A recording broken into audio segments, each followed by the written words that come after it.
Wesh. Ouais, c'est bon. Ouais, je vois le visio. Enfin, l'écran. Ouais, normalement, tu es en partage. Là, tu vois mon écran. Yes. Ok, donc tout le monde le voit, ça va, c'est pas mal. Bon, on n'est pas beaucoup. Normalement, on devait être un peu plus nombreux, mais genre, il y a ceux du pôle sport qui ont repris, donc bah, il y a la moitié qui sont pas là, donc c'est chiant. Bon, ça, c'est pas grave. Donc, on va essayer de faire vite. Donc, tout le monde voit là? Ok. Donc, on va commencer genre à gauche, ce sera les bases. Donc, on va commencer avec un peu de système nerveux. Donc, on va pas rentrer trop en détail, sinon ça va être plus dans la force et tout ça. Après, on va avoir un muscle, donc genre comment il est constitué, à quoi il sert, et après, on va voir comment il se contracte et ses types de contractions. Après, on va voir les muscles qu'on va utiliser en musculation, donc ceux qu'on va développer. On va voir la différence. Il y a deux types de muscles. Après, là, on va voir les filières énergétiques et les types de fibres. Donc ça, c'est lié, ça va être un peu compliqué. Donc si vous comprenez pas ici, ben, n'hésitez pas à m'interrompre et à poser les questions. Bon, Jan, ça va être compliqué. Genre, sinon, tu m'envoies un message sur Instagram, Jan, en même temps. Ton micro, il est niqué. Euh, je mets le tel à côté, donc tu poses des questions sur Insta, si t'as pas compris. Après, on va voir les différents mouvements, donc les types d'exercices, donc polyarticulaire et isolation. Donc ça doit un peu plus parler. On va voir le tableau des répétitions, donc ce sera tout ce qui sera RM et FM. Donc on va voir, on va les adapter selon nos objectifs, donc de force, de prise de muscle ou d'endurance musculaire. Après, on va voir les types de récupération, donc il y en a deux. Et après, on va voir la récupération musculaire. Donc je ne parlerai pas de la récupération nerveuse, parce que ça sera justement avec le système nerveux et tout ce qui sera lié à la force. Tout ça, je ne le détaillerai pas, sinon on va prendre 3 jours. Et après, ben, il y aura les facteurs des séances, donc quels seront les facteurs les plus importants pour réussir une bonne séance. Donc je parlerai pas de CrossFit, parce que bon, CrossFit c'est un peu de la merde. Donc je vais parler uniquement Musculation, quoi. les facteurs de musculation. Donc la base, le système nerveux, donc c'est un ensemble de structures des éléments du tissu nerveux qui commandent les fonctions vitales. Donc tout ce qui est respiration, tout ça, ce sera le système nerveux. Et après, l'homme, c'est un animal qui s'est développé très bien, puisqu'il va associer justement les choses affectives. Donc, quand vous allez avoir de l'affection pour quelqu'un ou pour quelque chose, vous allez faire encore mieux, parce que votre système nerveux, justement, va influencer sur ça. Donc, si vous aimez, par exemple, faire du développé couché, vous allez mettre plus de moyens, vous allez donner plus de chances de les faire. C'est pareil pour les cours. Vous trouvez ça chiant, du coup, vous investissez moins. Ça va être exactement pareil.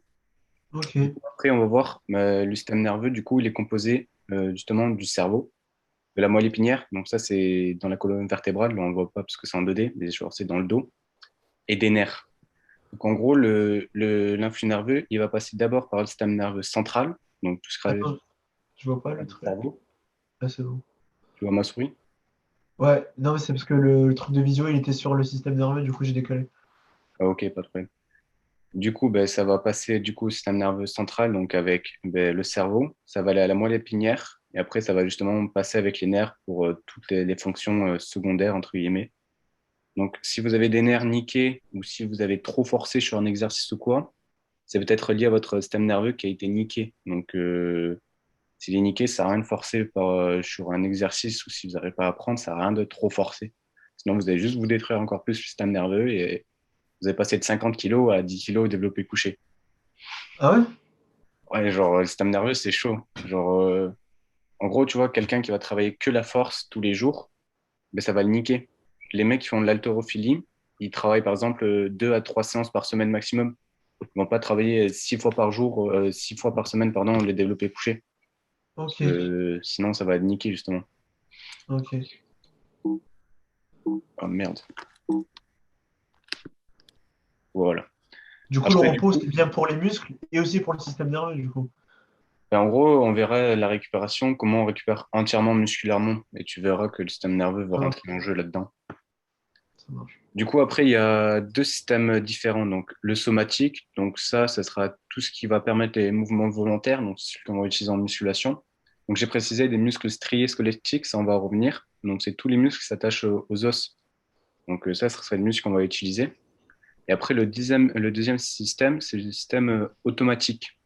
Et lui, c'est tout ce qui va permettre des mouvements de muscles lisses. Donc, genre tous les muscles profonds qui vont permettre de vivre, quoi, les fonctions vitales. Après, ben, il y a le muscle. Ce sera le cœur, pardon. Ce sera le seul muscle qui est strié. Donc, on n'a pas le contrôle, mais qu'on pourra contrôler. Qui est le seul muscle qui est dans le système automatique. Je sais pas si vous comprenez. En gros, c'est un muscle qu'on va pouvoir travailler, mais on n'a pas le contrôle dessus. Si j'arrête de respirer, mon cœur va quand même battre. Genre, je ne peux pas l'arrêter ou je peux pas le faire gonfler volontairement. Bah alors pourquoi tu dis qu'on peut le contrôler?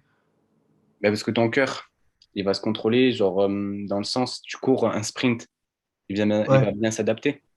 ouais, oui, Oui, il va voilà, il d'autres va plus. s'adapter. Et ce qui va s'adapter aussi, par exemple, quand tu vas courir, ce sera tes quadriceps, donc les muscles striés squelettiques. Ok, Tous les ok. muscles vitaux, eux, ils vont pas s'adapter. C'est justement les muscles striés qui vont s'adapter. Et donc s'adapter, c'est du coup c'est la congestion, c'est ça? Bah, c'est à l'effort. Genre, par exemple, tu vois, j'ai besoin de soulever mon portefeuille, mais il y a des Ouais. muscles qui vont entrer en jeu. Si je veux lever mon bras en haut, ce sera mon épaule qui va se contracter. Mais tu vois, En la vrai, c'est tension, grave. elle est pas forte. Donc, du coup, je vais pas sentir une grosse contraction. Ah ouais, c'est grave stylé en vrai. Ça dépend juste du poids que tu mets, mais genre, en gros, ce qui va permettre de t'adapter, ce sera les muscles striés squelettiques. Donc, c'est eux qui vont Ok. être développés. Ça va, tu comprends? Ouais, c'est grave clair. C'est grave clair.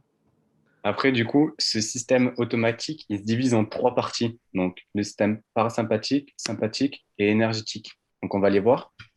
Du coup, parasympathique, c'est antagoniste du système sympathique. Et le système sympathique, c'est préparation de l'action. Donc, en gros, le système sympathique, c'est quand je vais faire un développé couché, par exemple, à 100 kilos, Ok. et mes muscles ils vont être préparés, mon cerveau il va être conditionné ou quoi, je vais être bien, je vais être fort. Par contre, le système parasympathique, c'est celui qui va vous faire dégueuler. Par exemple, à un manège, une attraction, si t'es pas prêt, si t'es pas bien, si t'es pas à l'aise ou quoi, mais tu vas vomir, ça va être naturel. Ouais, Et je ça, vois. Ouais. justement, c'est le système parasympathique qui va le faire, qui va jouer sur ça. Donc, en Ouais, c'est pour gros, ça que dans notre tête, il faut être sûr qu'on veut le faire, quoi. ouais, voilà. Et comme c'est le système nerveux, justement, il faut être vraiment précis là-dessus. Il faut vraiment réussir à niquer ce système. Donc, quand je dis niquer, genre, c'est plus le contrôler pour que ce soit le système sympathique qui va prendre justement le relais. Parce que si t'es pas préparé à l'action, si t'es pas vraiment déter ou quoi, bah, tu auras forcément une réaction comme soit vomir, soit être pas bien, soit avoir des ballonnements ou des trucs comme ça. Donc, quand tu fais un truc où tu faudra une bonne énergie, une bonne concentration, bah, faut que tu sois prêt à l'action. Et ça, on va voir un peu plus en détail. Et le troisième, système éthérique. Donc, tout ça, c'est ce qui va contrôler le système digestif, la sécrétation. Donc, quand je dis sécrétation, c'est par exemple le spermatozoïde ou les trucs comme ça. Donc, ce sera tous les hormones ou tout ce genre de trucs. Parce que ça se fait naturellement et automatiquement, tu peux pas le contrôler non plus, hein. Et la vascularisation, c'est juste la distribution du sang dans les systèmes digestifs et vitaux. Donc ça aussi, Ça tu peux pas paraît. le Ouais. contrôler. Ouais, ça va se contrôler. Attendez, j'ai un message. T'inquiète. J'arrive. Attendez, il y a quelqu'un, il veut que je l'accepte.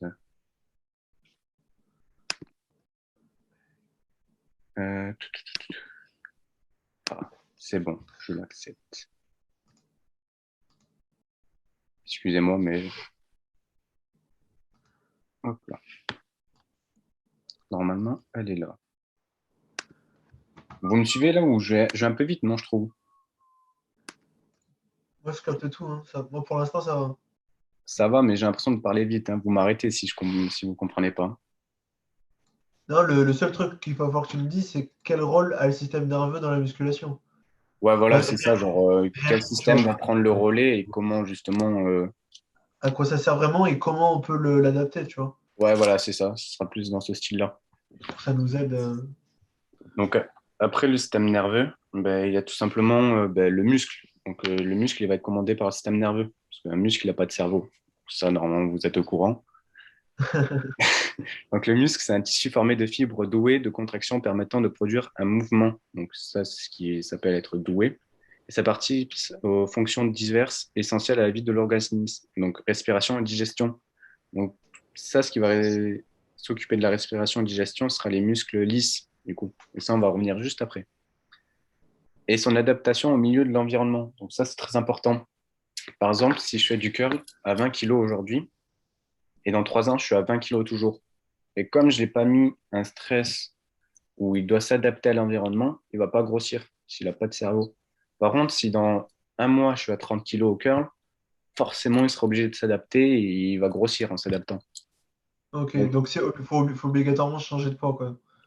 il faut lui mettre, si tu veux, en gros, si tu veux prendre du muscle, là oui, il faudra mettre du poids, mais si ton but c'est de prendre l'endurance, il faut faire plus de répétitions, mais ça, on va venir après aussi. Mais genre, Ouais. faut toujours que ta charge elle soit plus importante que la dernière fois. Sinon, ton muscle, il va pas progresser. Que ça Ah soit ouais? musculairement, en force ou en endurance. Ouais, mais si je suis au max. T'es au max? Ouais, je suis au max. T'es au max, c'est Genre de comme tu quoi? m'as dit. Genre développé couché, tu m'as dit la dernière rep, faut que limite la barre elle tombe sur moi, tu vois. Bah ouais, mais imagine justement la dernière rep, t'en as fait 11. Imagine, Non, non, je suis à 8, je suis à 8. bon, imagine t'as 8, la dernière, t'as fait Ouais. 8, genre t'en peux plus. La Ouais. prochaine séance, faut que tu arrives à en faire 9. Ah, ok, ok. Parce que Je normalement, vois. comme ton muscle, tu l'as défoncé, tu es allé à sa limite, ben, la prochaine fois, il va se dire ah punaise, la dernière fois, j'ai galéré de ouf à faire les 8. Donc là, Je vois. aujourd'hui, j'arrive à faire les 8. Donc Ok. si t'en refais encore 8, il va y arriver. Par contre, si Oui. t'en fais 9, il va encore un peu plus galérer. Ça va être Ok, je vois. la même sensation, et il faut que tu augmentes tout le temps petit à petit. Je vois, je vois. Ok, je vois. Donc c'est que comme ça qu'il va s'adapter à l'environnement. Si tu lui mets pas une Euh, surcharge, il fera rien. ok. Après, on va voir comment il se contracte le muscle. Donc, Attends, il vient de recevoir un message là. Ah, c'est quasiment- les mouvements relatifs des filaments d'actine et de myosine. Donc, la myosine, c'est ça là qui est en bleu, et l'actine, c'est ce qui est en rouge ici. En gros, ce sera la capacité à la myosine à tirer l'actine. Donc, on le voit là sur le dessin, à la tirer comme ça. Donc, plus je vais être tendu, plus mon biceps, là, il va être en position d'étirement. Et plus je vais mettre du poids, plus ce sera dur à la myosine, parce qu'il n'y aura pas beaucoup de myosine qui sera accrochée à l'actine. C'est pour ça qu'on n'a pas beaucoup de force. Vous allez voir, si vous tenez une barre comme ça de 20 kilos au bout de bras comme ça, vous n'allez pas tenir longtemps. Par contre, Ok. si je suis ici, comme je suis contracté au maximum, on peut voir que la myosine elle va contracter au maximum la lactine. Merde. Du coup, si j'ai une barre de 20 kilos, là, je vais pouvoir rester longtemps. Ok. Vous comprenez? Ouais, je vois. Donc, plus tu vas rester dans cette position, moins tu auras de force. Parce que ce sera en étirement, plus tu auras comme ça, plus tu auras de force. Ouais, Donc, c'est le de la but, physique. c'est de travailler entre ces deux zones. Ça va? Alors, normalement, ça, c'est pas très compliqué à comprendre. Non, non, enfin, c'est de la physique, quoi. Et après, il y a la tension longueur du muscle. Donc, je vais expliquer le schéma juste après. Donc, la relation tension-longueur signifie qu'un muscle ne doit être ni trop étiré, donc comme je l'ai dit avec ça, ni trop raccourci. Donc, si je reste dans cette position, là, mon couteau, je peux le tenir pendant des heures. Par Ouais. contre, si je prends ma bouteille et que je tends comme ça, je ne vais pas pouvoir tenir pendant 3 heures. Ce ne sera pas possible. Ok. Donc, il faut trouver un juste milieu. Donc, on peut voir avec le schéma ici, là. Vous voyez ma souris? Normalement, ouais. Mais rester tendu ou comme ça muscle pas. Non, justement, c'est pour ça. C'est ce que je vais t'expliquer là avec ce Vas-y. schéma. Vas-y. En gros, la première ligne jusqu'ici, là, ce sera la tension de contraction. Donc, quand le muscle il va se raccourcir. Donc, on peut voir que ici, c'est le maximum. Donc, quand je serai dans cette position, Ouais. et ici, ça sera le moment où il va stagner. Donc, là, si je suis ici, je ne pourrais pas contracter plus. C'est impossible. Oui. Je ne peux plus. Et Ok. après, ici, ce sera la tension d'étirement. Donc, quand je vais commencer à faire ça. Donc, Ok. pour qu'un exercice soit optimal, il faut que la contraction de l'exercice soit dans cette zone ici et que la tension d'étirement soit ici. Ah ouais. Parce que si elle est ici, la contraction, comme elle est plate, aucune tension.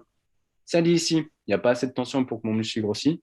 Si elle est ici, mon muscle s'étire trop. Et comme on vient de le voir juste ici, s'il s'étire trop, j'ai pas de force. Donc si on va avoir le plus de force possible, il faut se trouver entre ici à la contraction et ici à l'étirement. Donc ça, on ne peut pas vraiment l'évaluer. Ça sera plus un ressenti. Mais par exemple, si je prends une haltère de 2 kilos et que je fais un curl, je vais très bien sentir que ça va pas m'étirer, ça va pas me contracter. Tu vois, c'est une sensation que tu tu l'as ou tu l'as pas. Tu vois bien ta Ah, limite. Moi, je sais oui, très bien que je peux pas faire du curl à 100 kilos. C'est pas possible. c'est impossible. C'est impossible. Parce que ma contraction, elle sera trop haute. Mon étirement, il sera trop bas. Genre, si je fais comme ça, mes bras, ils lâchent. Donc, c'est pour ça qu'il faut trouver un juste milieu entre ça. Et ça, on le trouve selon les exercices qu'on trouve ou quoi.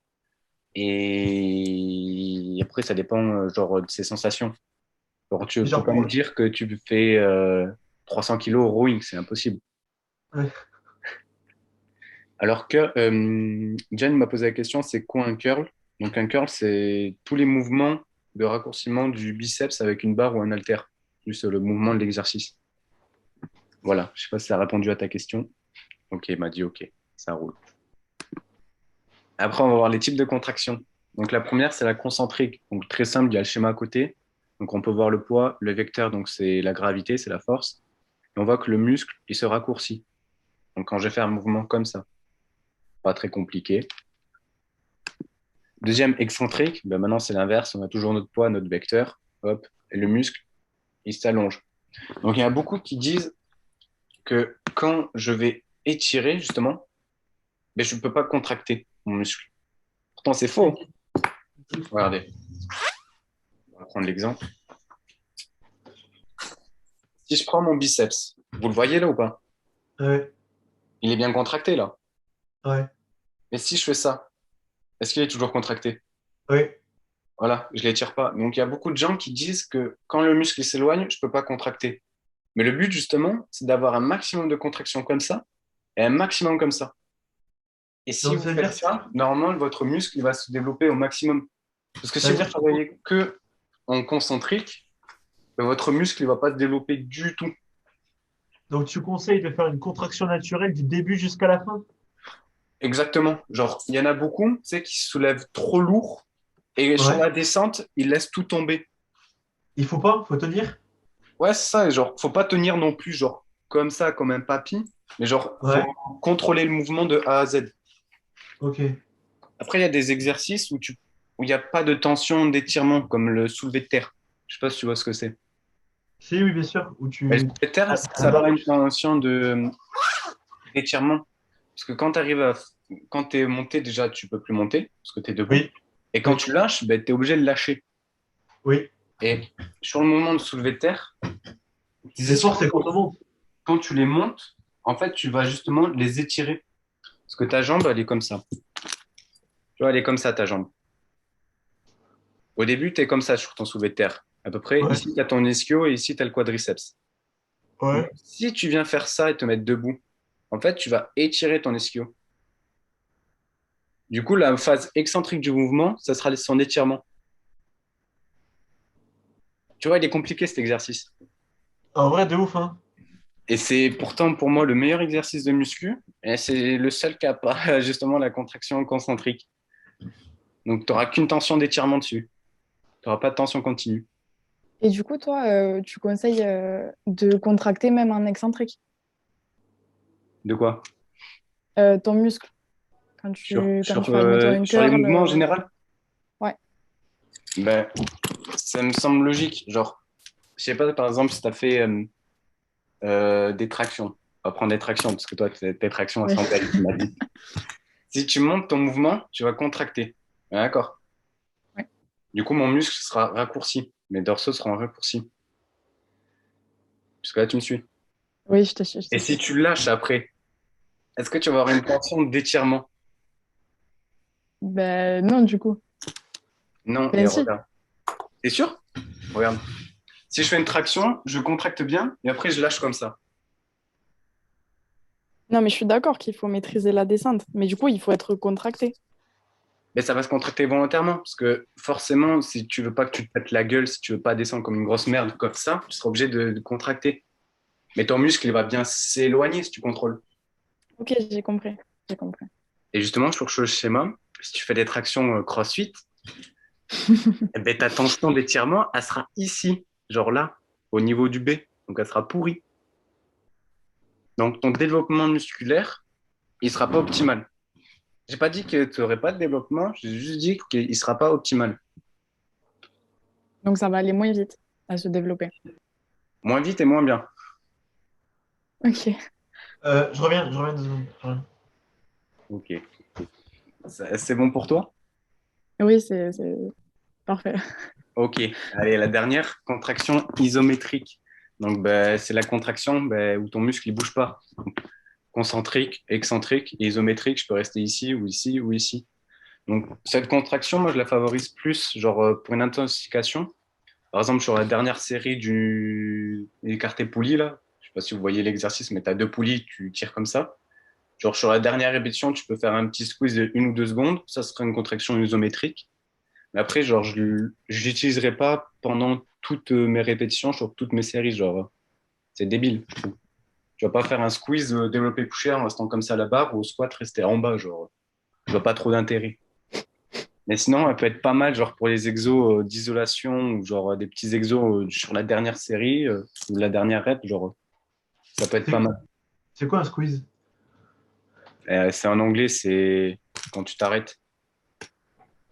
Genre, tu vois l'exercice avec les poulies comme ça, Ouais. je vais faire ça. Mais en gros, si je veux effectuer un squeeze, je prends mes 2 poulies comme ça et je reste ici. Ouais. Du coup, mon pec sera contracté en isométrique. Ouais. Parce que concentrique, c'est comme ça, excentrique, c'est comme ça, mais isométrique, ça bouge pas. Il faut le faire, ça, non? Comment? Il faut le faire, ça. Mais justement, je viens de le dire, genre sur la dernière rep, sur la dernière série, sur les mouvements comme ça, ouais, c'est mieux. Ok. Je croyais qu'il fallait le faire à chaque rep, hein. Mais regarde, imagine, tu veux soulever 100 kilos développé couché, mais tu es à 90.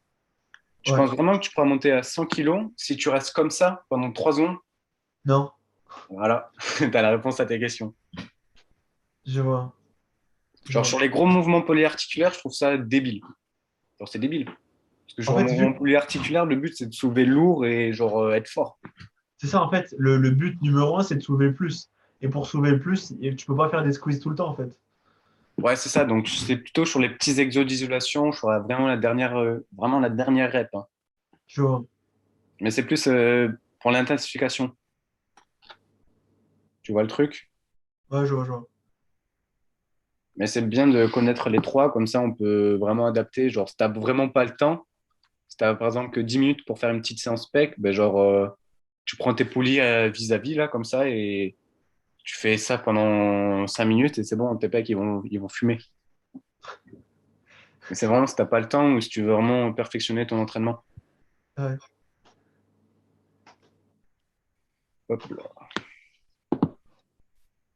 Donc après, on va voir justement les muscles striés squelettiques. Donc, c'est les muscles qui vont intervenir. Donc là, vous pouvez voir un beau schéma. Et en gros, ce sera les muscles qui vont s'attacher aux os. Donc, ce sera les muscles qui vont sortir, entre guillemets, du corps, ceux qu'on va voir. Je sais pas si vous comprenez. Pas trop, non. Mais en gros, par exemple, ici, tu vois, tu as le pectoral. Enfin, le pectoral, Ouais. pardon. Et il est divisé en trois. Donc, tu as la faisceau-claviculaire, donc qui va de la clavicule à l'humérus.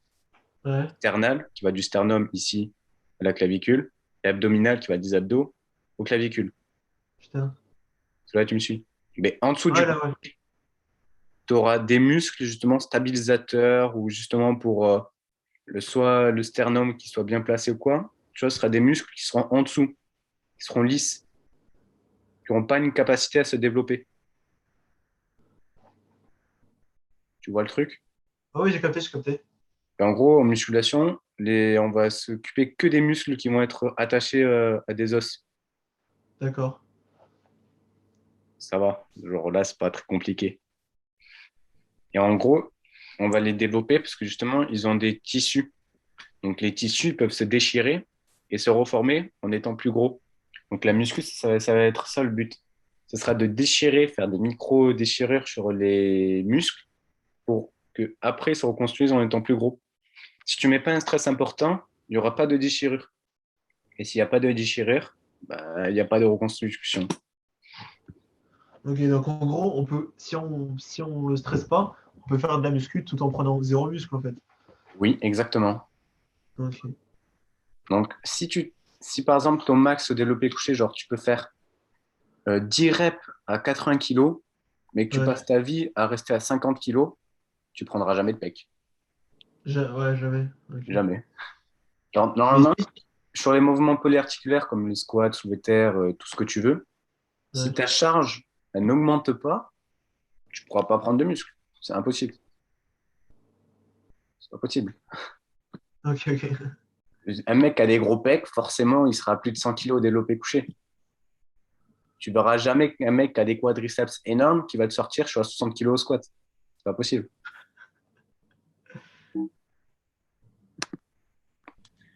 Oh, allez, là, ça sera le truc un peu compliqué. Ça va être Allez. les filières énergétiques avec les types de fibres. Accrochez-vous bien.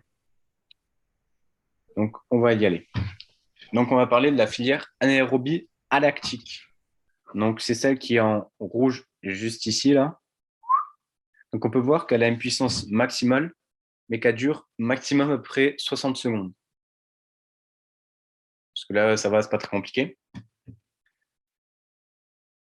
Ça va. Donc, c'est le métabolisme anaérobie lactique et une filière énergétique dont le muscle utilise sans oxygène. Donc, je m'explique. Là, vous allez dire, putain, mais on peut pas faire de la muscu si tu respires pas. Bah, si.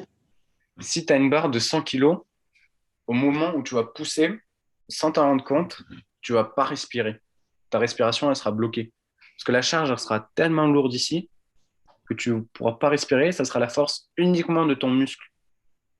Donc, c'est pour ça que il est plus efficace en musculation et pour avoir un bon développement, d'utiliser justement cette filière.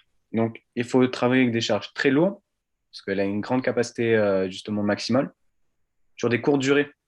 Donc, si ton développé couché, ta série développé couché, elle dure 2 minutes, c'est qu'il y a un problème.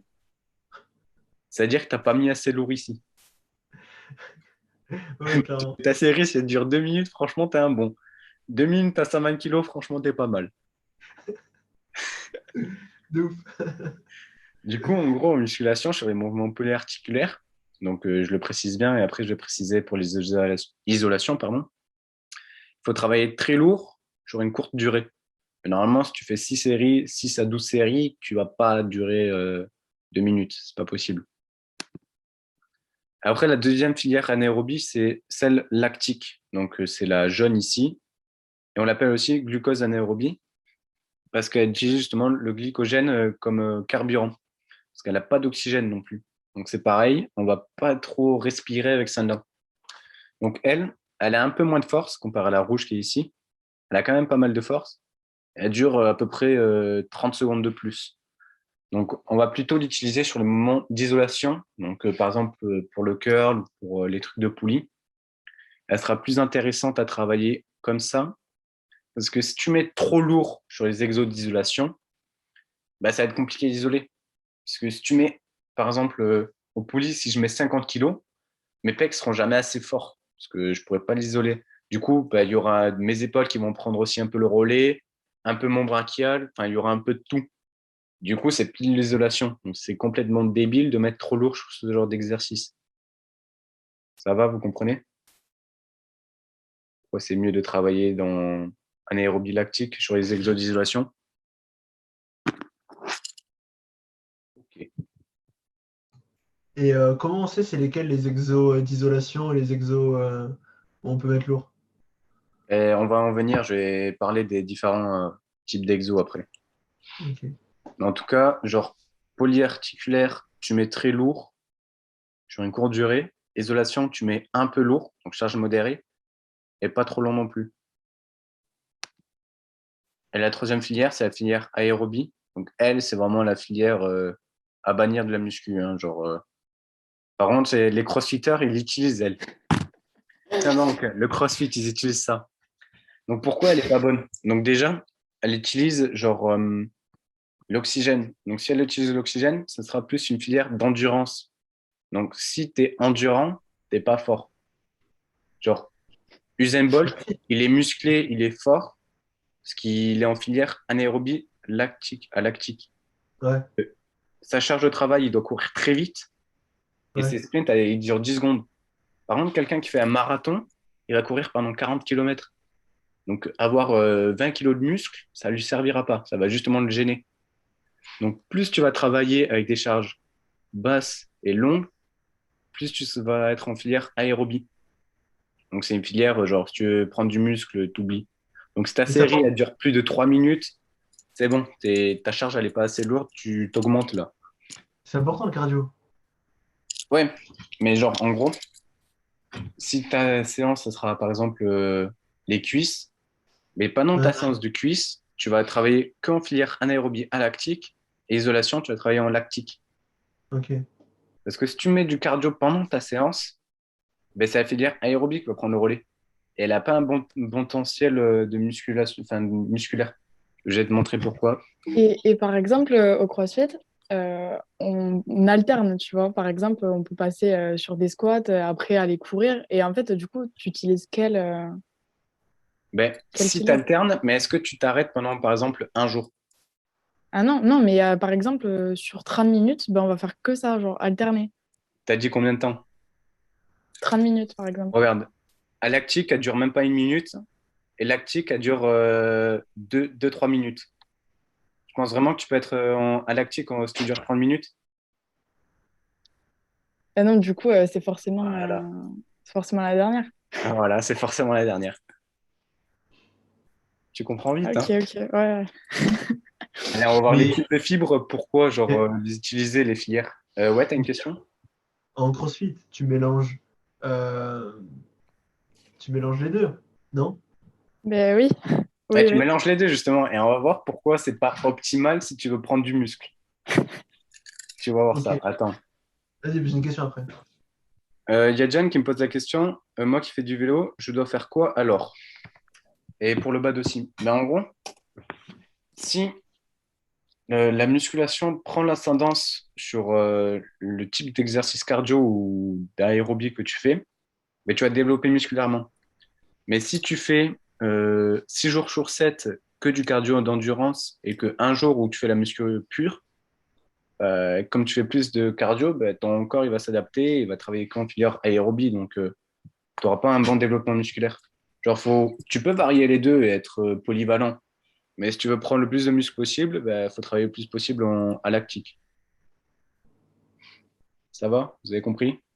Ouais, du coup, ma question, Ouais, c'est ouais. à des auteurs coupés, Lisa. Ah, désolé, c'est bon. Du coup, quand dans ma séance, je fais autant du développé couché que de la corde à sauter, il faut pas. Faut soit que je fasse une séance corde à sauter, soit une séance développé couché. Ben, regarde, imagine, je fais 20 minutes de corde à sauter, je me bute à la corde à sauter. Hmm. Est-ce que tu penses vraiment que je peux être le plus fort possible au développé couché juste après? Non, c'est sûr que non. Voilà, tout simplement. Genre, faut penser logique. Ouais, Genre, je si je vois. fais de la corde à sauter, moi, ça serait juste tranquillou pour m'échauffer, pour monter un tout petit peu le cardio. Et genre, je vais pas faire pendant 20 minutes. On va faire pendant 30 à 1 minute, 30 secondes à une Et minute. si et si l'objectif de sa séance, c'est justement de travailler son cardio, il va plus faire de la corde à sauter. Bah, logiquement, tu vas pas soulever 100 kilos au développé couché, oui. Tu comprends? Yes, yes, Oui, yes, yes. je comprends. Allez, on va voir les types de fibres. Donc, il y a 3 types de fibres aussi, parce qu'elles vont chacune avec une des filières qu'on vient de voir. Donc, là, on a un magnifique tableau. Donc, les fibres de type 1, donc c'est celles-là, on les appelle les fibres lentes, parce que ce sont les fibres à contraction lente, donc qui sont résistants à la fatigue, par conséquent, adaptées aux activités nécessaires, nécessitant une endurance musculaire. Donc, une endurance musculaire, c'est pas une croissance musculaire. Donc, ce type de fibre est sollicité par la filière énergétique aérobie. Donc, quand tu vas faire ta corde à sauter pendant 20 minutes, tu vas travailler que ce type de fibre. D'accord? Ok. Et sur le tableau, tu peux voir que déjà, elle est pourrie en croissance musculaire. Du coup, par exemple, si tu fais de la corde à sauter toute ta vie, pendant 20 minutes, tu vas peut-être prendre 500 grammes de muscle. Donc, c'est un peu pourri si tu veux prendre du muscle. Donc, ça, c'est une filière à éviter. Et pour l'éviter, il faut juste pas travailler en aérobie, tout simplement. Ça, c'est pas compliqué. Après, il y a les fibres de type 2A, donc celles qui sont au milieu. Elles, c'est les fibres intermédiaires entre les 1 et les 2X. Donc, c'est celles qui vont être sollicitées avec la filière anaérobie lactique. Donc, c'était la jaune. Donc, elles ont un taux de croissance musculaire un peu conséquent. Quand je dis ça, par exemple, c'est pas en faisant de l'isolation avec ta poulie ou tes petits haltères comme ça, où tu vas prendre 20 kilos de muscle. Par contre, tu pourras prendre, par exemple, sur 4 ans, 2 à 3 kilos. mais ça permet de finaliser l'entraînement. Par exemple, si j'ai un point faible au niveau des hauts de pec, ben, je vais faire de l'isolation pour justement un peu le rattraper. Donc, tu vois, forcément, tu vas prendre un tout petit peu de muscle, mais pas énormément non plus. Et si tu travailles, par exemple, la corde à sauter, ben, cette filière ne va pas être du tout utilisée. Donc, le peu de muscle que tu peux prendre dans cette filière, tu vas même pas le prendre. Donc, après, ça doit te voir tes objectifs. Hein. Si tu veux être un coureur de marathon, ben, fais de la corde à sauter. Et si tu veux être Schwarzenegger, ben, tu vas te développer le coucher. Et après, ben, la troisième filière, donc c'est la 2X, donc celle-là, donc contraction rapide. Donc c'est connu, c'est les fibres qui sont connues sous le nom de fibres à contraction rapide. Donc elle sert justement à tous les exos à avoir de la force. Elles ont une tension 2 fois plus rapide. Donc 50 millisecondes, en gros, c'est le temps qu'elle va mettre pour s'activer complètement. Par exemple, t'es peut-être déjà arrivé, Lyséa. Genre, quand tu fais un squat, tu arrives en bas, mais quand tu vas remonter, et tu auras un petit temps, genre vraiment rikiki, où tu vas bloquer en bas. Justement, ce C'est sera vrai. justement ces Mm. fibres-là qui vont rentrer en jeu. Surtout quand c'est vraiment lourd, quoi. Bah oui, parce que si tu fais un squat à 20 kilos, tu les soulèves tranquille. Mais si t'es à 20 kilos, ta série, elle va durer 10 minutes, donc tu seras avec les fibres de type 1. Du coup, tu n'as pas un potentiel de croissance musculaire. Donc c'est pour Ok. ça qu'il faut mettre très lourd et sur une courte durée. Et si tu travailles justement dans cette filière, donc avec très lourd et dans une courte durée, ben, tu vas solliciter ces fibres musculaires. Et si tu les sollicites, ben là, tu pourras prendre 15 à 20 kilos de muscle. Ok. Ça va? Donc, c'est pas Ah avec des oui. squats à 20 kilos que tu auras des plus gros quadriceps que moi. 20 kilos, c'est pas beaucoup? Bien, Mathis? 20 kilos, c'est pas beaucoup au squat? T'as jamais fait de squat de Non, ta vie? c'est pas beaucoup. J'ai déjà fait du squat, mais pas avec du poids. Alors, un squat 20 kilos, c'est juste la barre. Ah, ok. Même moi, quand je m'échauffe, je suis à 30 kilos. Ok. Et je suis pas le plus fort au squat, mais bon, je me débrouille. Je suis plus fort que Ah, Lisa. quand je m'échauffe, je suis avec moi. Ah, voilà. Tu vois, elle est trop faible. Elle est trop faible. C'est l'échauffement. Puis voilà, quoi. Attendez, je réponds à un message. Désolé. Ah, j'ai fait quoi? J'ai fait. Comment ça s'appelle? Le truc où tu pousses avec les pieds, là. La presse, La presse, voilà, j'ai fait de la presse. ça, c'est J'étais stylé. à, j'étais à 160. En vrai, la presse, genre, tu peux mettre masse lourde. Donc, moi, des fois, je le fais juste pour me la péter. Je demande à mon pote, vas-y, tu peux me filmer. J'ai l'impression d'être un tank. Alors que tu soulèves 100 kilos facilement, en vrai. C'est ça. Mais genre, en gros, tu le sens très vite. En gros, si tu veux savoir dans quelle filière ou quel type de fibre tu utilises, t'as pas besoin de voir un tableau ou quoi. Si ton développé couché, tu arrives à faire 20 répétitions, tu seras plutôt dans la fibre 2. Si tu fais 40 répétitions, tu seras dans la fibre 1. Et si tu fais 3 reps, ben, tu seras dans la 2X. Ok. Ça va? Donc, si tu vas être fort au squat, c'est pas en faisant 15 répétitions que tu seras fort. Est-ce que j'ai besoin de faire du squat? Ben, si tu vas avoir des quadriceps, ouais. T'inquiète, j'ai déjà ce qu'il faut. Depuis que je suis petit, j'ai toujours eu des cuisses. Allez, ben, on verra. On fera une séance squat. On verra si tu me bats. Vas-y, ça marche. Allez, du coup, tu me posais la question pour les différents mouvements, la polyarticulaire et l'isolation. Donc, comment reconnaître les deux? Donc, un mouvement polyarticulaire, comme son nom l'indique, il va mobiliser plusieurs articulations, donc plusieurs muscles. Donc là, je t'ai mis l'image du développé couché. D'ailleurs, tu Développé m'as dit couché, Pierre. le muscle que tu vas cibler, ça sera le grand pectoral. Tu es d'accord? Ouais, attends, mais Pierre, tu m'avais dit que la barre, fallait descendre en dessous des pecs. Là, le mec, il descend au-dessus des pecs. Parce que là, il faut un développé couché, mais pour les triceps. En gros, je t'explique. Ah, ah, ok, ok. Si les pecs, en gros, ils sont striés en éventail. Du coup, il faut que tu fasses un mouvement convergent si tu veux les contracter. Donc, un mouvement qui part d'ici et qui descend. Je sais pas si tu vois. Ouais, ouais, c'est ce que je fais. Tu m'as dit Et de les faire comme ça. triceps, eux, ils vont se solliciter de base externe si tu pars sur le côté. Et Ok, regarde ses coudes où ils sont. Ils sont carrément, ça fait carrément un angle droit. Donc lui, il est carrément parti sur le côté. Donc là, il va plus solliciter ses triceps. Mais je t'ai pas pris une bonne image. Mais en gros, son développé couché, imagine qu'il descend la barre ici.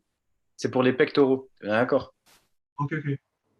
Mais en gros, même si c'est pour les pectoraux, il y aura un peu les triceps et le deltoïde intérieur qui va entrer en jeu aussi.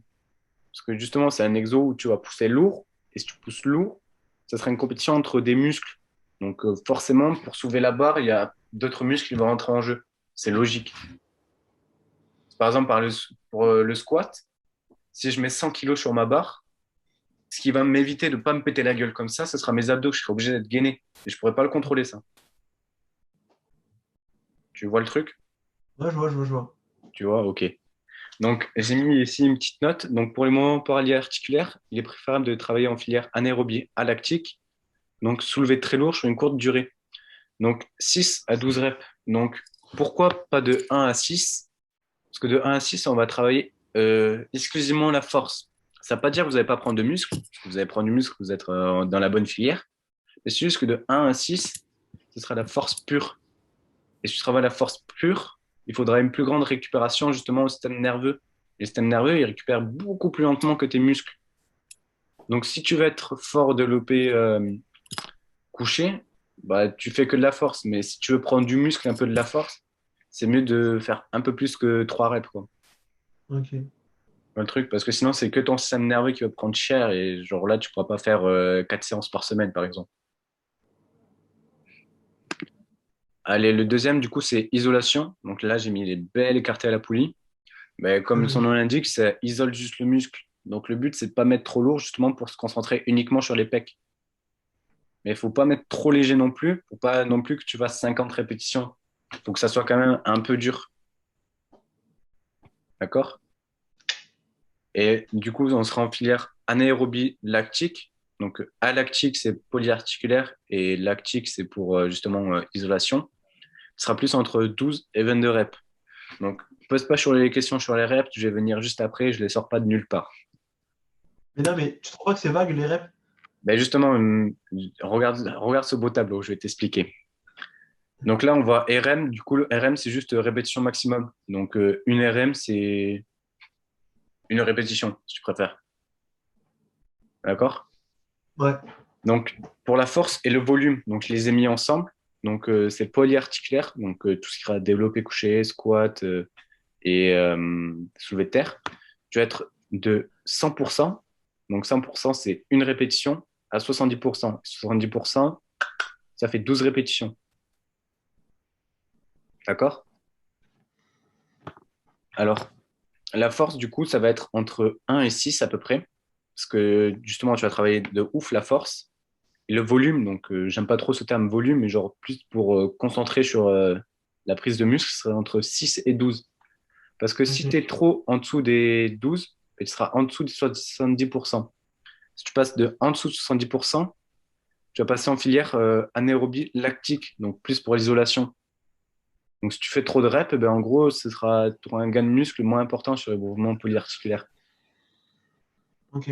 Tu m'as suivi? Et si tu fais Ouais, de trop ouf. léger, tu vas prendre du muscle, ça c'est sûr, mais tu vas travailler uniquement pratiquement que la force. Donc, si tu veux prendre rapidement du muscle, c'est pas l'optimal de travailler que la force. Ça marche. Ça marche?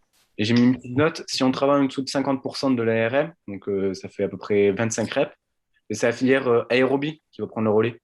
Donc, ceux qui ont besoin du marathon, de la corde à sauter ou du crossfit. Donc, tous les exos qui soient isolation, faut pas dépasser 25 reps, sinon. Après, de temps en temps, genre, si ta dernière série, genre, a fait 26 reps, c'est pas grave, mais genre, c'est-à-dire que la prochaine séance, tu mets ton poids à la hausse. Si t'es à 12 kilos, tu mettras 14, par exemple. Mais non, mais c'est impossible de faire 26 reps. Si, si. Bah, si tu prends tes poulies écartés, si je mets 2 kilos et je fais ça, je vais en faire une Oui, non, centaine de mais reps, hein. je sais, mais on part du principe qu'on fait du filière anaérobie à lactique. Je peux pas faire 26 reps sur ma À dernière série. lactique, si tu fais 26 reps, c'est-à-dire que tu as mis 20 kilos sur ta barre de développé couché. Donc, t'as pas mis assez lourd. Oui, on est d'accord. Mais Oui, on est d'accord. vu que je fais du à lactique, ma dernière série, je peux pas faire 26 reps. Oui, C'est genre, c'est pas j'en fais normal si 8. tu fais 26 reps. Ouais, voilà, on est d'accord. Oui, on est bien d'accord. C'est pour ça que je l'explique. Donc, pour moi, polyarticulaire, si tu veux travailler que la force, mais une à 6 reps. Et si tu veux travailler genre plus le volume, je le mets bien entre guillemets parce que c'est pas vraiment un bon terme, je trouve. C'est plus entre 85% et 70% RM. Ok. Voilà, tu as ta réponse où je sors mes répétitions. Yes. Donc, quand tu vois des mecs sur Insta ou TikTok, tu sais, qui te sortent des reps comme ça n'importe où, et genre, tu te dis pourquoi il sort ce rep, sur quel type d'exercice, et tu vas bien voir si son exercice est bien. Si il te fait 6 répétitions sur les poulies écartés comme ça, c'est pas bon. Parce que c'est l'isolation. Le but, c'est de faire au moins 12 reps. Parce que sinon, tu vas travailler comme filière lactique. Pourquoi? Mais, Pourquoi t'as dit la poulie, c'est de l'isolation et ça peut pas être du polyarticulaire? mais regarde, si je prends une poulie et que je tire comme ça, mais Ouais. que je mets 50 poulies sur 50 kilos sur ma poulie, je vais être en isolation ou en polyarticulaire? Je sais pas, polyarticulaire? Ah oui, parce que en gros, je vais mettre tellement lourd que pour Ouais. soulever tout ce poids, mais mon pectoral, il sera pas assez fort. Du coup, il y a d'autres muscles qui vont rentrer en jeu. Donc, mon épaule, mon brachial, il y aura tout qui rentre en jeu. Ok. Mais justement, le but de la poulie, c'est de travailler Ouais. en isolation. C'est mieux. Ok. Ok. Donc, si tu veux travailler en isolation, ben, je vais mettre que 15 kilos Ok. pour que je fasse justement entre 12 et 24 reps à peu près. Ok. Tu vois le truc? Donc, si tu vois un mec qui te dit de faire 6 reps à une poulie vis-à-vis pour justement cibler, par exemple, le vaisseau claviculaire, c'est un mec, il est débile. Il est débile. En faisant ça, c'est tellement lourd que c'est son épaule qui va prendre le relais. L'épaule, elle est plus forte que ton pec, que ton haut de pec. C'est, par exemple, euh, tu vois, le curl à la barre. Ouais. Mais imagine ta série de travail, genre tu fais 6 reps à 20 kilos et qu'il te prend une folie, tu mets 60 kilos.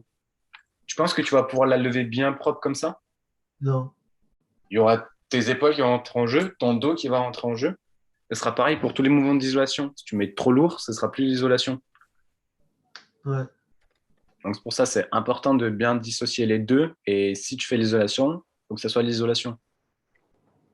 Ok. Parce que moi, j'ai commencé la muscu et quand je faisais des exos d'isolation, par exemple la poulie vis-à-vis, je mettais lourd comme un bœuf. Problème, j'avais un point faible au pec. Je faisais la poulie comme ça pour les pecs. Bon, un très bon exo. Mais je mettais tellement lourd, j'avais des épaules comme ça. Genre, j'ai une vidéo, si tu veux, je te l'enverrai sur Insta ou si, aux autres si vous voulez. J'ai des épaules, mon gars, elles sont énormes. Mais mes pecs, j'avais rien. Et du coup, pendant 6 mois, je me suis entraîné comme ça. J'étais en mode, putain, mais mes épaules, je prends cher et tout. Mais les pecs, je prends rien. Et après, bah, je me suis posé la question. Et comme ça, bah, au moins, tu feras pas l'erreur. Sur les poulies ou sur les Ouais. exos d'isolation à mettre trop lourd. Parce que moi, du coup, à cause de ça, bah, j'ai vaisseau claviculaire qui est pourri. Genre, mais mon pec, il est nul à chier en ce moment. Alors, je suis pas ouf, hein. Par contre, j'ai des épaules, mon gars, développé militaire, je soulève ta mère comme ça, hein. Donc, justement, c'est un truc. Après, c'est chiant à vraiment bien retravailler. Parce que du coup, développé couché, ben, pour pas que ce soit les épaules, j'ai galéré vraiment à bien retravailler. Je suis obligé de prendre des élastiques pour bien sentir avant mes séances, sinon mes pecs ils travaillent moins. Donc, moins tu fais d'erreurs quand tu commences, mieux tu auras un bon développement. Parce que là, du coup, maintenant, j'ai mes pecs en point faible, hein. Donc, c'est assez chiant. Mais bon, c'est pas grave, ça arrive, ça arrive. Donc, tu vois la différence entre polyarticulaire, isolation et le nombre de répétitions, pourquoi c'est important? Yes. Allez, on va parler de la récupération. Donc, il y a deux types de récupération. Donc, active, donc c'est une récupération que tu vas effectuer justement une ou plusieurs actions durant ton temps de repos. Par exemple, le CrossFit. Je vais prendre l'exemple. Imagine, tu fais 10 squats et Ouais. que avant d'enchaîner, tu fais 1 minute de gainage et après, tu enchaînes sur tes 10 squats. Mais là, ton Ouais. temps de repos, ça sera le gainage. Ça se Ouais, voit pas super comme le ça, mais ça repos. s'appelle une récupération active. Tu peux effectuer un truc. Tu Ouais. vois le truc? Mais au CrossFit, je crois, il n'y a pas de repos, hein. Non, il n'y Oui. a pas trop de repos, non. Pas de repos. Au Tu mets CrossFit, c'est des ton tarés, tu repos vois, et là, je ils prends sont aussi un le peu repos. débiles dans leur tête. Ils savent pas que leur muscle, il a besoin de repos. Et après, ils Bah, finissent avec on prend des 73,5% des jours gens de repos. blessés. Tu sais qu'ils vomissent après. Il y en a, ils vomissent, hein. Ouais, c'est Ouais, vrai, ouais, c'est vrai. C'est chaud. ils sont C'est grave débiles. chaud. Et après, ben, du coup, tu as la récupération passive. Donc, elle, ben, tu fais rien pendant ton temps de repos, tu es tranquille. Donc, En musculation, tu vas privilégier ça là. Hein. Tu vas pas faire du gainage ou de la corde à sauter pendant ton temps de repos entre ton soulevé de terre. Hein. Sinon, si sur ton développé couché, tu fais de la récupération active, deuxième répétition, mon gars, t'es sous la barre, t'es à l'hosto. Hein. Donc, si tu fais que de la récupération passive. Et après, on va voir justement quelle récupération, enfin, quel temps de récupération on va mettre. Donc, Ok. hop là.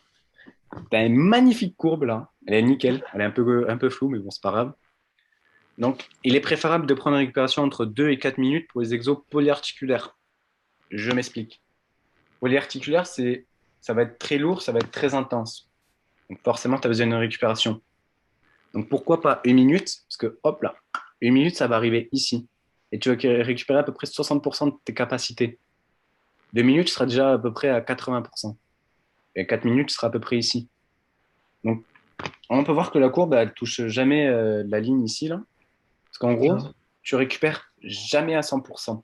Je m'explique. Si tu fais tes 3 reps lourds au développé couché et tout, genre tout se passe bien, et que 3 heures plus tard, tu vas refaire la même chose, mais en soulevant plus lourd. Mais ton muscle, il va te faire un stop, mec, nique ta race, je peux pas. Parce qu'en gros, le petit manque ici, ça sera le système nerveux, justement. Et cette récupération, elle est ici, elle prend à peu près 30 heures. C'est pour ça que vous avez peut-être déjà entendu dire des gens qui disent faut pas travailler un groupe musculaire 2 jours d'affilée. Non, je pensais que c'était le boulot. Non, c'est pas le boulot. Vous avez compris jusque-là? Ouais. Parce que si tu le travailles à moins de 30 heures, donc c'est une approximation, hein, 30 heures, il y en a où c'est le plus, il y en a où c'est moins. Mais ton muscle ne sera pas adapté, il n'aura pas récupéré à 100%. Donc si tu lui redemandes de ressoulever encore plus lourd que là, tu ne pourras pas. Et durant ta séance, entre tes séries, si tu mets que 1 minute sur les exos polyarticulaires, ou ta deuxième série, mon gars, tu ne pourras plus soulever 100 kilos, tu seras à 60. Genre, ce sera pas possible. Tu vas le Du sentir, coup, vraiment, que si tu soulèves lourd, tu vas te crever. Genre, tu ne pourras pas prendre 1 minute de repos, c'est impossible. c'est pas normal si, genre, avec mes 30-45 secondes de repos, après, je peux repartir. Non, c'est pas normal. Donc, il faut que je mette plus lourd et que je prenne plus de temps de repos. Ouais, en gros, et tu connais l'haltérophilie, tu sais, les mecs où ils soulèvent archi lourd en squat, soulevé terre et développé couché.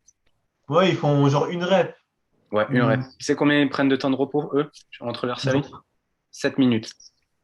7 à 9 minutes. Parce que c'est la récupération maximale du muscle. Et après, ben, ce qui manque ici, là, c'est juste le système nerveux. Mais quand Ouais. ils font leur séance, par exemple, ils font 7 séries, ben, entre les 7 séries, ben, il y a 7 à 9 minutes de récupération. Putain. Ouais, c'est énorme. Mais nous, on fait pas de la force pure. Mais comme c'est un exopolé articulaire, il faut quand même un temps de repos important. Comprendre d'où il sort, là, ce 2 à 4 minutes. Donc, moi, personnellement, je suis à 3 minutes, genre, sur ce genre de type d'exo. Au développé couché ou quoi, je suis à 3 minutes. Parce que déjà, genre, quand je fais un soulevé de terre, quand je suis à plus de 100 kilos ou quoi, euh, à 1 minute 30, je suis toujours en mode, genre, j'en peux plus. Genre, tu me dis de enchaîner là sur la barre à 160 kilos, je peux pas, hein, mon gars. La barre, elle me soulève. Hein. Et ça, tu vas t'en rendre compte au fil du temps. Hein. Genre, si tu progresses énormément au pec et que tu te retrouves à 100 kilos, tu ne pourras pas prendre 30 secondes de repos. C'est impossible. Hmm. Sinon, tu es une machine, mon gars. Ça rend trop fort. Je regarde si on va te poser de questions. Euh, Mais t'as pas le risque de déchirure.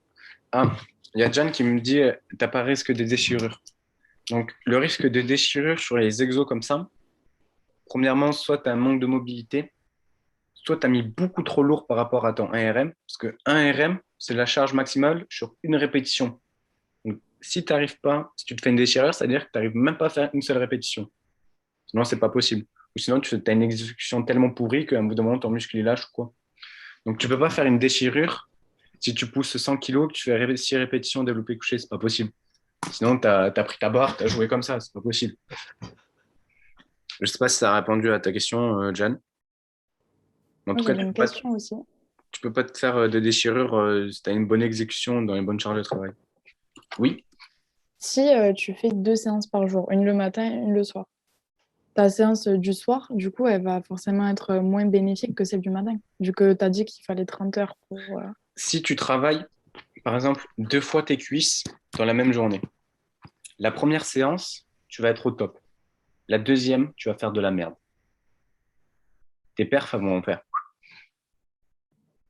Ok, ok, Essaye hein, ok. si tu veux un jour. Par exemple, si ton max au Ah, mais soulevé de j'ai terre, déjà c'est essayé, c'est 110 pour ça que kilos. je voulais voir ta réponse. Ah, t'as déjà essayé? Et oui, et personnellement, je trouve que enfin, ça va, quoi.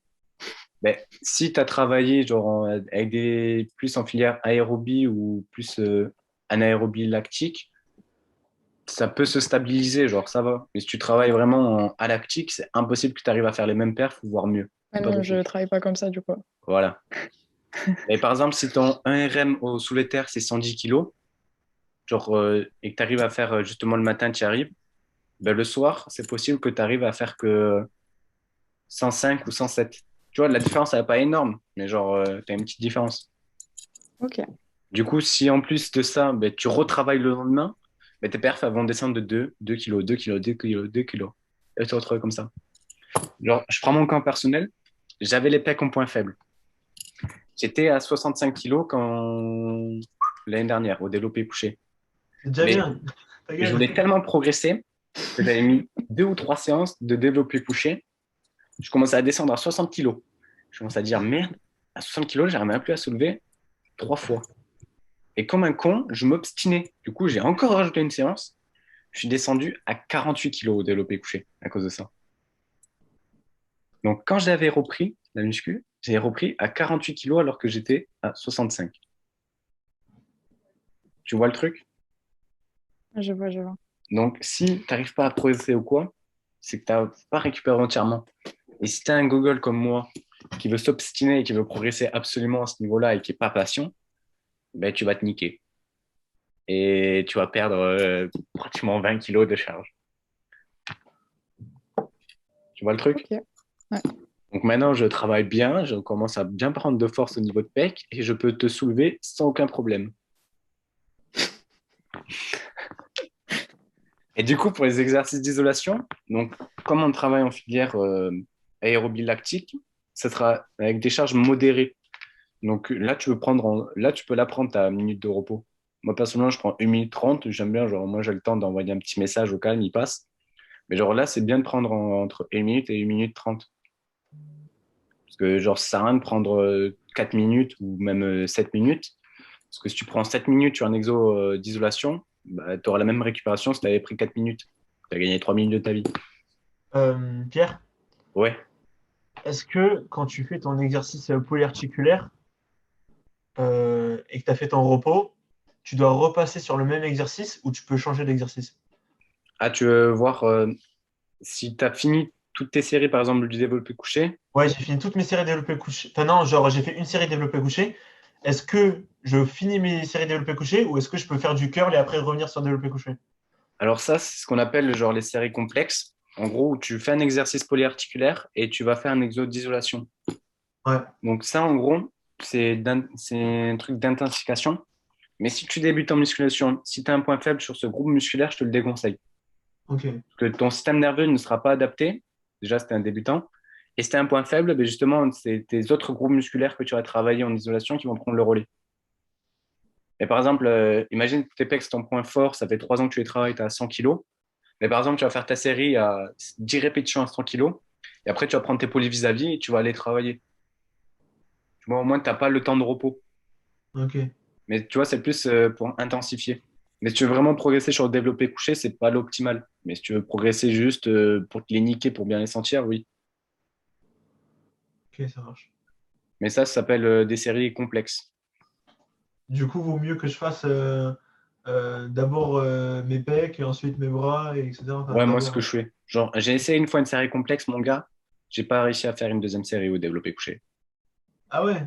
Ah, mais je te dis, mon gars, niveau pec, j'ai fait tout et n'importe quoi. Genre, maintenant, je sais quand même bien les travailler, les pecs. C'est pas mon point fort, mais je sais les travailler maintenant. Mais genre, j'ai un énorme point fort au niveau des quadris, biceps et dos. Du coup, une fois, j'ai essayé une série complexe avec le dos et biceps. J'avais un dos, mon gars, j'ai l'impression que je passais plus aux portes. Mais genre, en gros, tu sens juste une contraction. Tu sens plus une contraction importante qu'une congestion importante. Ça ne veut pas dire que ton muscle a mieux travaillé. Ça dépend des Ouais. ressentis juste. Mais tu peux le faire éventuellement, mais genre, tu veux vraiment progresser sur un mouvement, c'est mieux de travailler à part. Ah, putain. Allez, on va passer aux facteurs des séances. Attends, je regarde s'il m'a posé cette question, John.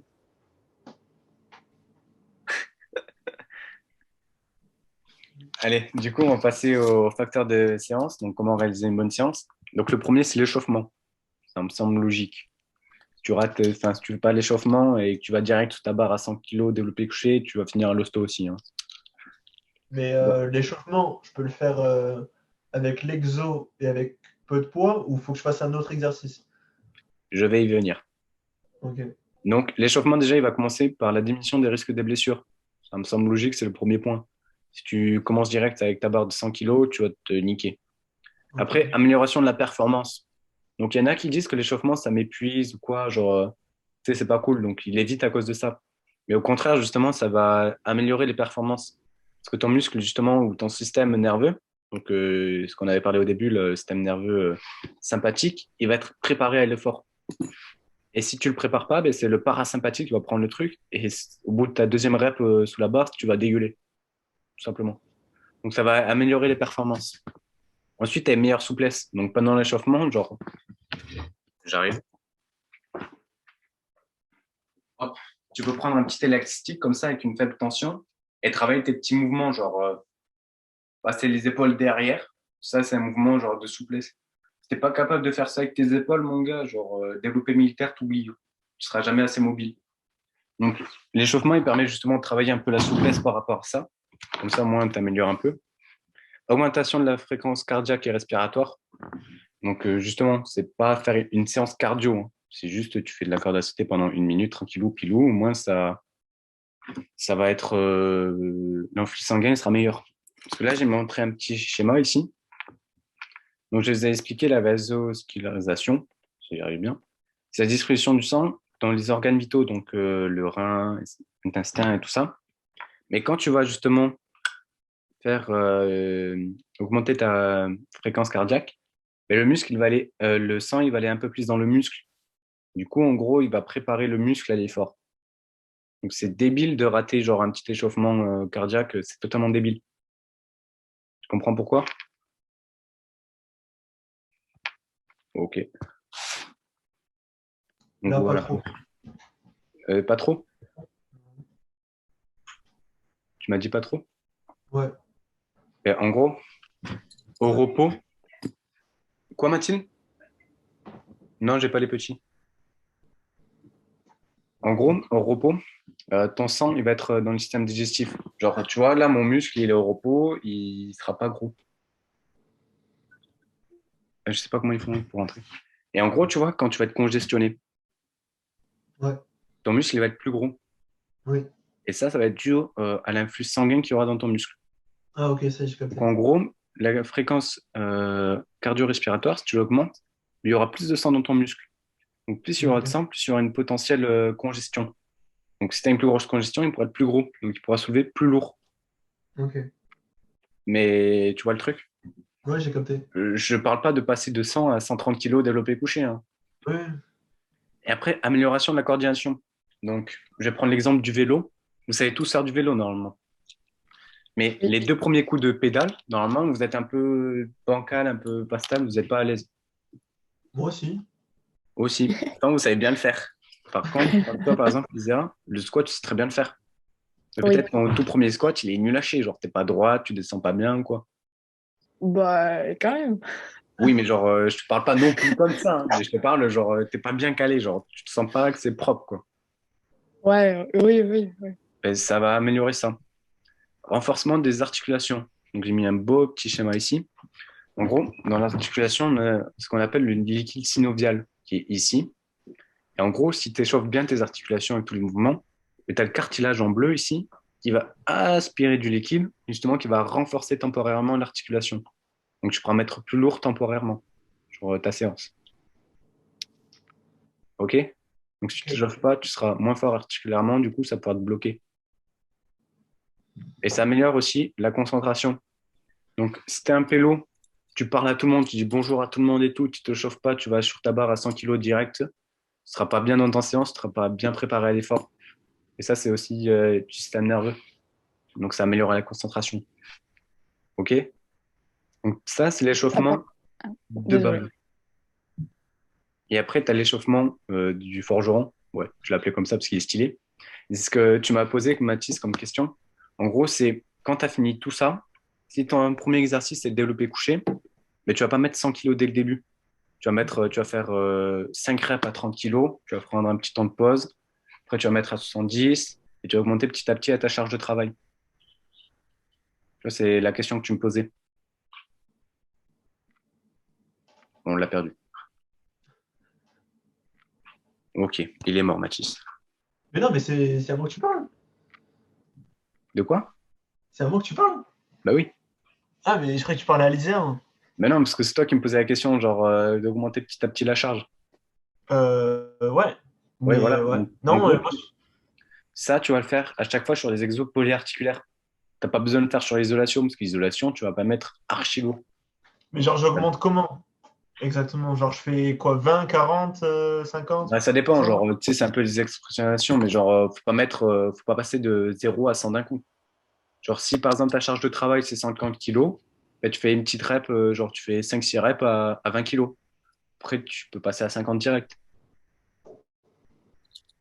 Tu vois le truc? C'est plus au niveau de ton ressenti. Genre, si tu sens que t'es pas bien chaud au niveau musculaire avec une seule rep à 20 kilos, et t'en fais une deuxième à 30. Genre, en gros, faut Juste pas. deux reps, ça peut suffire. Juste deux reps, ça peut suffire pour s'échauffer. Non, genre, tu peux en faire 4-5, genre. Ok. Mais c'est Parce que juste moi, pour habituer ton muscle à dire putain, tu vas prendre cher bientôt, prépare-toi. Genre, ok, mais faut pas moi, que je tu te fais. crames justement sur ces séries d'échauffement. Parce que si tu mets trop de charge ou trop longtemps, tu auras moins de force sur ta charge de travail.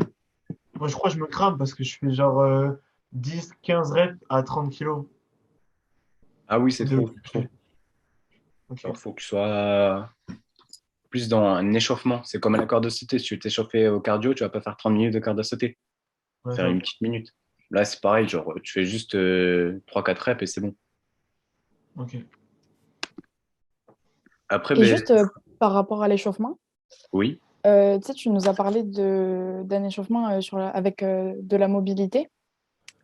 Et est-ce que du coup, la mobilité à la muscu, ça influence ton futur, euh, ton futur RM, enfin, tu vois? Alors, imagine sur un squat. Je suis tellement Montre-moi. raide au niveau des ischios, je peux descendre qu'ici. Je pense vraiment que je pourrais développer correctement et bien mes quadriceps. Mais non, du coup. Voilà. Donc, par exemple, si tu sais que tu es très raide au niveau des ischios, ben, tu peux faire des assouplissements ou des exos comme ça. Et est-ce que parfois, vous faites des séances juste pour travailler la mobilité? C'est qui on? Bah, je sais pas. Genre, moi, je sais que j'étais raide des ischios et que j'étais nul à chier au soulevé de terre. Ben, qu'est-ce que je fais? Ben, je faisais des séances. Pectoraux aussi, je sais que j'étais nul. En plus, j'avais les épaules comme ça en avant parce que j'étais tout le temps comme ça. Mais je fais des séances genre de 10 minutes genre pour justement bien régler et avoir mes épaules en arrière. Ok. Parce que imagine, tu as les épaules en avant comme ça et tu vas faire du développé couché. Si j'ai mes épaules comme ça, c'est quoi qui va prendre le relais? C'est les épaules. Du coup, plus en plus mes épaules vont travailler, moins en moins mes pecs vont travailler. Donc, plus en plus, je vais être comme ça. Donc, forcément, si je fais pas de mobilité pour travailler ça, ben, je vais me retrouver comme ça, avec des grosses épaules et pas de pecs. D'accord. Ok. Il faut redresser comme ça, avec tous les exos de mobilité, et après, ben, tu peux travailler correctement. Mais moins tu es mobile, moins tu seras fort sur les mouvements, c'est logique. T'as Ok. compris? Oui, j'ai compris, j'ai compris. Parfait. Maman, je suis en visio. Alors, les facteurs de séance, donc il y a aussi la glycémie. Donc, c'est le taux de sang dans le taux de sucre dans le sang. Attends, je crois qu'on m'a posé une question. OK. En gros, tu vas être en hypoglycémie si tu n'as pas assez de sucre dans le sang. Donc, si tu es en hyperglycémie ou en hypoglycémie, tu vas faire une séance de merde. Parce que hypoglycémie, tu n'auras pas assez d'énergie nécessaire pour justement soulever lourd ou être efficace. Et si tu es en hyperglycémie, donc tu auras trop de sucre dans le sang. Donc, si tu bouffes du Nutella avant ta séance, je sens la séance de merde arriver. Ok, Donc, alors Pierre, comment on fait pour régler notre taux de glycémie? ouais, j'ai mis une petite source et une petite banane. Genre, en gros, du coup, tu vas prendre un peu de sucre et des glucides et tu vas être tranquille. Mais si tu bouffes du Nutella, tu vas avoir trop de glucides, trop de sucre. Du coup, tu vas te Ok. retrouver en hyperglycémie. Donc, c'est pour ça, c'est totalement débile de s'entraîner, par exemple, juste après avoir mangé. Parce que là, du coup, ben, le sang, déjà, il va aller dans les systèmes digestifs. Donc, déjà, tu auras une moins grosse congestion. En plus de ça, tu seras en hyperglycémie. Donc, tu auras encore moins de force. Donc, va faire une séance, mon gars, mais éclaté. Un Ok. gamin de 12 ans va soulever plus lourd que toi, c'est sûr. Ok, mais tu vois, genre, de base, on est 1 gramme par litre de sang, c'est ça? Pas à peu près, en moyenne. À peu près, tu vois. Mais du coup, il n'y a pas besoin de le régler si, genre, vu qu'on n'est jamais en hypoglycémie ou en hyperglycémie. Mais ça dépend quand tu t'entraînes. Parce que si tu t'entraînes le matin, mais que tu déjeunes Ouais, pas, ben, ouais, tu seras en hypoglycémie. Tu n'auras rien mangé, tu n'auras rien. ok. Donc, tu seras en dessous de ça. Donc, au lieu de te gaver tout le matin ou quoi, en prenant trop de trucs ou quoi, si tu t'entraînes le matin, mais tu prends une petite banane ou un petit truc en plus, tu seras calé. Et si tu t'entraînes le soir, ben, tu t'entraînes pas juste après manger. Tu seras débile. Ou genre, fin d'après-midi, avant manger. Moi, ce que je fais, genre, là, actuellement, comme je suis chez moi, genre, je goûte à 4 heures et je m'entraîne à 5 heures. Ok. Moi, je suis tranquille. Non, mais genre, faut pas que ce soit collé à un repas ou sinon, faut pas que tu prennes un gros truc trop sucré ou un truc comme ça. Ouais, je vois. Sinon, en plus, tu le sens, tu sais, quand t'es en hyperglycémie ou en hypoglycémie, genre, t'es tout mou, t'as la flemme de tout faire. Par exemple, en cours, quand tu reprends à 13 heures et que t'as mangé à midi, et ton C'est cours de horrible. 13 heures à 14 heures, il est nul à chier. De ouf, c'est le pire, c'est le pire. C'est le pire, genre, t'es en mode, t'es tout flasque, t'as la flemme de faire les trucs ou quoi. C'est Ça, au plus c'est parce que bas. t'es en hyperglycémie. Tu peux pas être bien concentré, tes capacités, elles sont réduites. Mhm. C'est dû à ça, hein. Et c'est pareil pour un muscu. Donc imagine si en cours déjà elle est nulle. Alors imagine sur ta barre de 100 kilos. Un go to hôpital. Après, ce sera l'hydratation. Donc la déshydratation entraîne une baisse physique importante. Donc les muscles sont composés de 75% d'eau. Donc c'est problématique s'il en manque. Donc il y a différents types d'hydratation. Maman, je suis en visio. Merci bien. Alors il y a hypertonique. Donc celle-là, c'est ce qui va consister en gros à dégager tout l'eau des cellules. Donc, par exemple, si tu bois 1 litre d'eau d'un coup, tu vas être tout flotteux. Et ça sera dû à ça. J'ai remarqué, j'ai déjà fait. J'ai déjà fait. Ouais, tu le sens, t'es tout flasque ou quoi. C'est Donc ça, très c'est à très. éviter. Isotonique, c'est quand tu vas boire, par exemple, 300 millilitres d'eau d'un coup. Donc il y a de l'eau qui va rentrer un peu dans les cellules, mais il y en a aussi qui va sortir. Donc tu seras semi-flasque, si tu préfères. Et hypotonique, en gros, c'est la meilleure, c'est quand tu vas boire un tout petit peu à chaque fois. Et là, tu auras toute l'eau dans les cellules et tu seras bien hydraté. Parce que si tu as l'eau en dehors des cellules, en gros, tu vas juste boire, boire, boire, boire, boire, boire. Ton bide va gonfler, tu vas tout flotter, mais tu n'auras même pas d'eau dans les muscles. Enfin, dans les cellules, pardon. Donc, ça ne te servira à rien. Donc, moi, ce que je conseille, c'est que à chaque entre-série ou dans les temps de repos ou quoi, tu bois une petite gorgée, deux, trois petites gorgées, et puis ça suffit largement. Même Alors, si j'ai pas faim. si tu as 4 séries de développé couché, tu vas pas boire à la dernière série, tu vas pas boire 500 litres comme ça. Sinon, tu vas être tout flotteux, tu vas ressembler à Micheline. Donc ça, c'est un point important, mais genre on l'oublie souvent. Genre il y a des mecs, quand ils ont soif, ben, ils boivent pas et ils boivent qu'à la fin. Donc Ouais, moi, mon problème, c'est ça. C'est genre, vu que j'ai pas soif, je bois pas. Et après, j'ai trop soif et je bois un demi-litre d'eau, tu vois. ah bah, après, bah, t'es tout flotteux et t'es nul à chier. Mm. C'est Tu ça. peux plus bouger.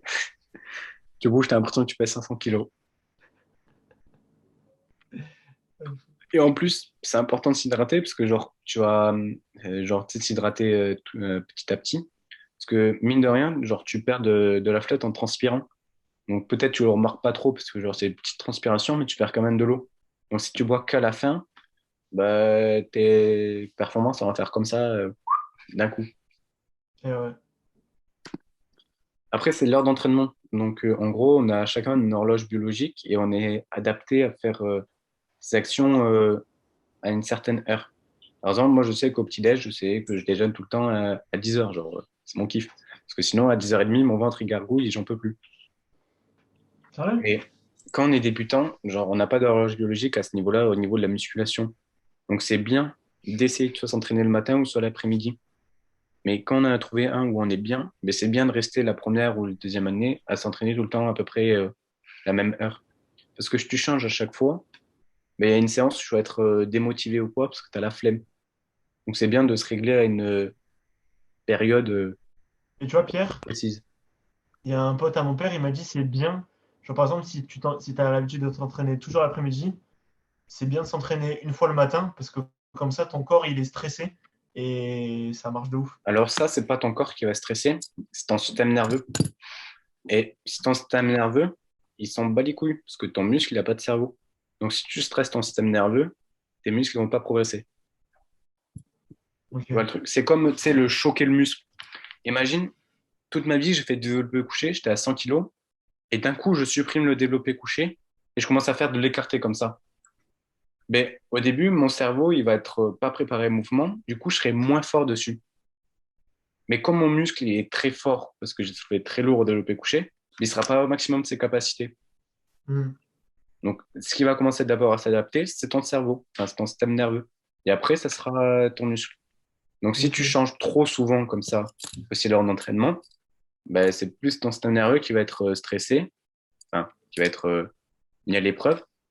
Et là, c'est l'horloge biologique. Donc, par exemple, euh, un truc que tu fais tout le temps à la même heure. Vas-y, dis-moi un truc que tu fais tout le temps à la même heure. Manger? Manger. Imagine, tu manges à midi, Hmm. mais que en cours, là, on te doit te dire que tu dois manger à 4 heures. Est-ce que tu vas être content? Ah non, j'ai pété un câble. Voilà. Ben, le corps, ça va être pareil. Si tu t'entraînes tout le temps à 16 heures et que là, tu dois t'entraîner à 8 heures du mat, tu auras la flemme. Obligé, obligé. Obligé. Ben, c'est ce qui va se passer, tout simplement. Donc, si tu as la Ok. flemme, tu vas te donner moins les capacités. Du coup, ben, tes muscles ils vont soulever moins lourd. Enfin, tu vas soulever moins lourd. Tu vois le truc, l'importance? Ok. Après, genre, quand ça fait 5 6 ans que tu fais un truc, genre, de temps en temps, une fois, tu le fais l'après-midi alors que tu le faisais le matin, c'est pas trop dérangeant. Et si tu Ouais. débutes, c'est bien d'être carré. Plus tu es carré quand tu débutes, plus tu progresseras vite, hein. Ça me semble logique. Après, il y a soit la salle de musculation ou le lieu d'entraînement. Donc, tu peux avoir un home gym, mais genre, les salles de musculation, si tu les prends, donc c'est un peu plus cher, celles qui sont moins fréquentées, mais au moins, tu es tranquille. Parce que si une salle elle est trop fréquentée, ben, tes temps de repos, ils vont te niquer. Parce que tu peux pas dire que tu progresses. Par exemple, si au développé couché, je prends 3 minutes de repos et que je fais 100 kilos. Et que la deuxième séance, je suis à 6 minutes de repos, j'ai augmenté 2 reps. Mais tu pourras pas dire que tu as progressé parce que ton temps de repos, il est pas le même. Tu vois le truc ou pas? Je sais, mais pourquoi le temps de repos il changerait? Mais parce que si ta salle elle est trop fréquentée, tu seras obligé d'alterner s'il y a 3 mecs sur le banc développé. Ok, Tu vois le truc? je vois. Donc c'est bien d'être dans un lieu où c'est plus tranquille. Et le deuxième truc chiant, c'est toi, t'as pas la même force que les autres mecs. Donc imagine, tu es très fort au développé couché, tu soulèves 100 kilos, mais que le pélo en face, il soulève 50 kilos. C'est-à-dire qu'à chaque fois, entre chaque série, tu dois enlever tes 50 kilos et à chaque fois les remettre. Ouais. Donc ça aussi, ça va nuire à la récupération et tout, et c'est chiant, quoi. Genre, moi, ça me fait péter un câble, hein. Une fois, je me suis entraîné à Toulouse, là, à la cité, mon gars. Ah, je suis en mode, mais vas-y, c'est le zoo, Ah, là-bas, hein. c'était où ça? Où ça? Où c'était, je crois que c'était vers le Ah, Mirail, c'était efficace? comme ça. À Basic Fit, je suis allé. Attention. Donc, c'était vraiment le zoo. Et après, genre, si tu veux un bon gym ou une très bonne salle de muscu, il faudrait avoir des haltères qui montent jusqu'à 40 kilos minimum. La mienne, actuellement, elle monte qu'à 30 kilos. Donc, le Je- développé militaire, là, aux haltères, ben maintenant, je le fais à la barre parce que je pourrais plus monter. Ok, monsieur. Moi, je fais pas 40 kilos au cœur, non? Non, pas au développé militaire, c'est comme ça, hein. Ok. Non, ouais, n'abuse pas non plus. Un bon réglable, donc ça, normalement, tout le monde a. Une barre EZ et olympique. Donc, EZ, c'est celle qui fait les vagues comme ça. Et je vous expliquer pourquoi c'est important. Parce qu'on est tous différents. Donc, en gros, si je mets mes mains comme ça, tu peux voir que mon biceps, si je trace une ligne, tu vois, elle est comme ça. Elle n'est pas au niveau de ma main. Ça va? Jusque-là, Ouais, tu ouais. comprends. Et c'est ce qu'on appelle le valgus. Donc, si je prends une barre droite, ben, en gros, regarde mes bras, comment ils vont être. Ils vont être comme ça, si je prends une barre droite. Ouais. Du coup, mes biceps vont même moins travailler. Donc, je suis obligé de forcer pour être comme ça. Donc, Ok. peut-être qu'il y a une mauvaise génétique par rapport à ça, à ce valus. Mais c'est mieux d'avoir une barre Z si je veux travailler le biceps. C'est pour ça que c'est un peu important d'avoir une barre Z. Et Une après, barre les barres S. olympiques, minimum, bon, les grosses barres de 20 kilos, tu es obligé, sinon tu pourras jamais mettre 140 kilos. Sinon ta barre, elle va commencer à faire ça, là, les barres de 10 kilos. Moi, elle fait 10, hein. Je peux pas, du coup, je peux pas mettre plus de 100 dessus? Ah, si, tu peux mettre plus de 100, mais genre, par exemple, tu ne pourras pas mettre un poids de 20 sur ta barre. Par exemple, tu sais, quand tu vas mettre ton poids, si tu mets ton poids de 20, elle va tomber ta barre. Donc, moi aussi, j'ai une barre de 10. Donc, j'étais obligé, j'ai acheté 6 poids de 10 kilos. Donc, chez moi, j'ai une pile comme. Mais maman, je suis en visio! Putain, mais elle est insupportable. Putain, mais elle comprend pas.